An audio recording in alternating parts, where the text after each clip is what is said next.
There are more than 85,000 industrial chemicals registered for use today, but environmental health scientists say that most have never been tested. We wanted to know why. When it comes to chemicals, our system favors corporate profits over the public's health.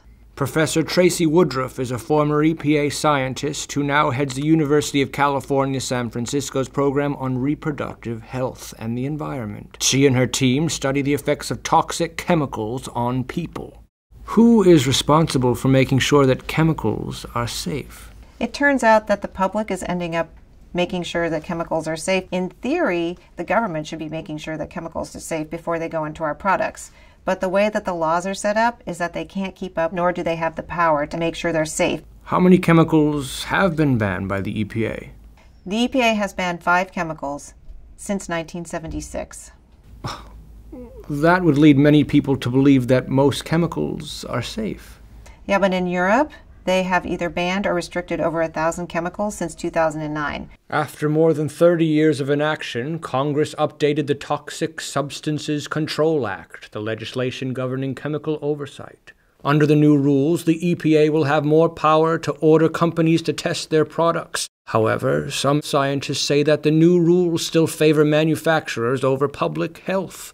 Once a chemical's in use, it's very difficult to pull it off the market. Once it gets out there, it contaminates the air and water and food.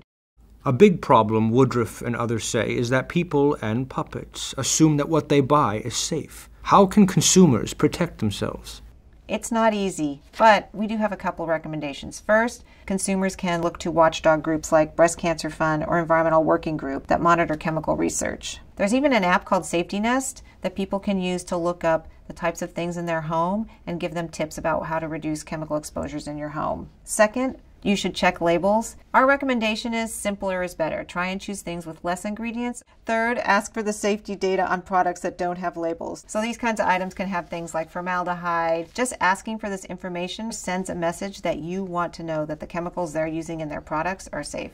That's a lot of work. That's why we want government rules to be stronger to protect families. How can we do that? We need to change the burden of proof so that it's on the manufacturers to prove that chemicals are safe before they get into the products. Second, we need to arm consumers with information, whether that's labeling or other mechanisms. And third, we need to make it easier to act on the scientific data we have on hand in order to take action to reduce harmful chemicals and get them out of our products. What are we waiting for?